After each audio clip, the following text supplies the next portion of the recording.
L'Iran au cœur de la rencontre entre Macron et Netanyahou. Emmanuel Macron et Benyamin Netanyahou à l'Elysée, le 5 juin 2018. Reuters, Philippe Voyazer-Poul. Le Premier ministre israélien Benyamin Netanyahou était ce mardi en France, deuxième étape de sa tournée européenne, où il a rencontré Emmanuel Macron. Une rencontre où il a été notamment question de l'accord sur le nucléaire iranien et les activités de Téhéran au Moyen-Orient. Pour le président français, l'accord sur le nucléaire iranien doit être préservé même s'il n'a jamais été considéré comme suffisant et pleinement satisfaisant. Emmanuel Macron estime qu'il faut le compléter pour l'après-2025, date à laquelle cet accord prend fin, en y incluant un volet sur les activités balistiques de la République islamique et un autre sur ses activités régionales.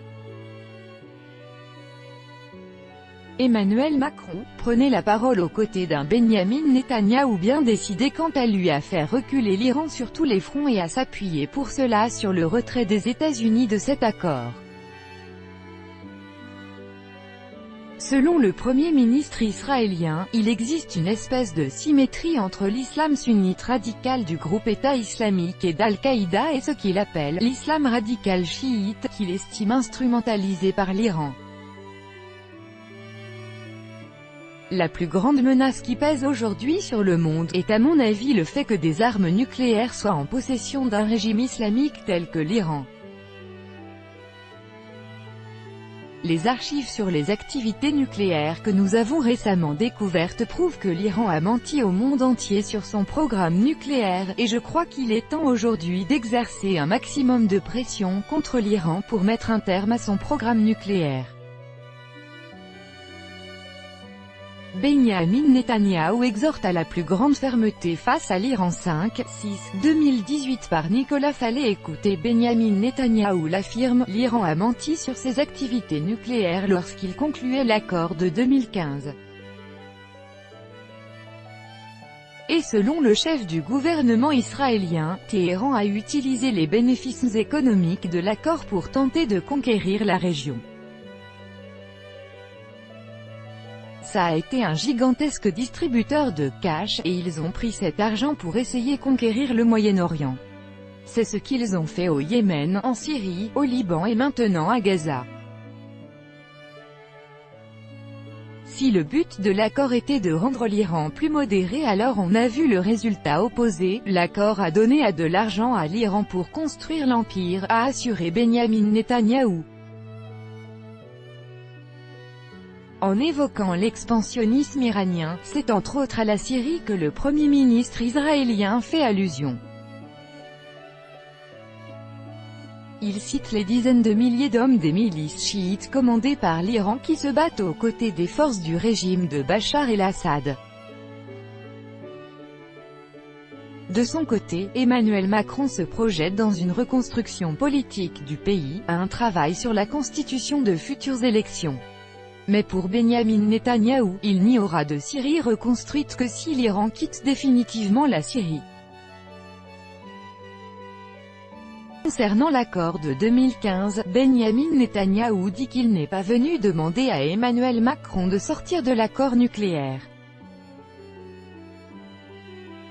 Je n'ai pas demandé à la France de se retirer de l'accord, il va se vider de sa substance lui-même, affirme M. Netanyahou.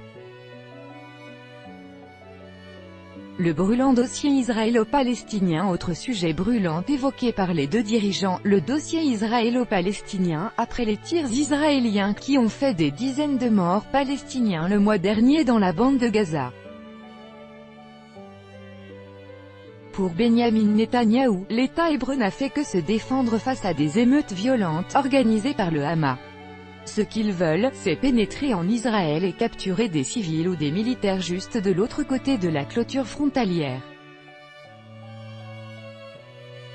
Et ce ne sont pas des civils qui font ça, affirme le Premier ministre israélien. Les choses ne sont pas ce qu'elles paraissent. Nous avons le droit de nous défendre et nous exerçons ce droit.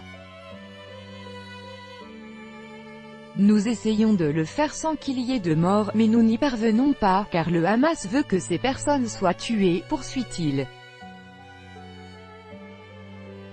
Emmanuel Macron a de son côté redit son opposition aux actions unilatérales, alors que les États-Unis viennent de transférer leur ambassade en Israël à Jérusalem.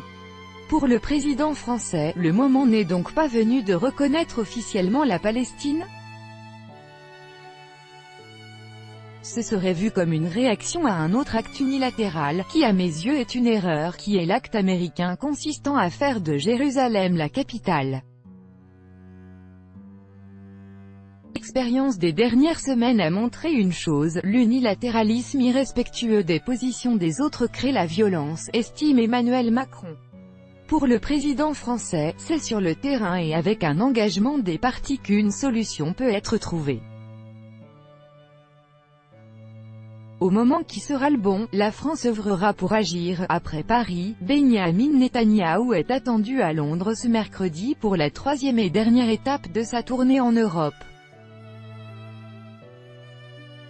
Live, conférence de presse avec Benyamin Netanyahou, Premier ministre d'Israël, https://t.co/1vjgpr Je veux 7 Emmanuel Macron, @Emmanuel Macron, 5 juin 2018 Une manifestation clairsemée contre Netanyahou à quel On trouve assez lamentable que notre président reçoive des gens qui ont du sang sur les mains. Ce n'est pas lui qui tuait les Palestiniens, mais il a cautionné une action qui était engagée par son armée. Reportage, manifestation contre Benyamin Netanyahou 5/6/2018 par Pierre Olivier. Écoutez.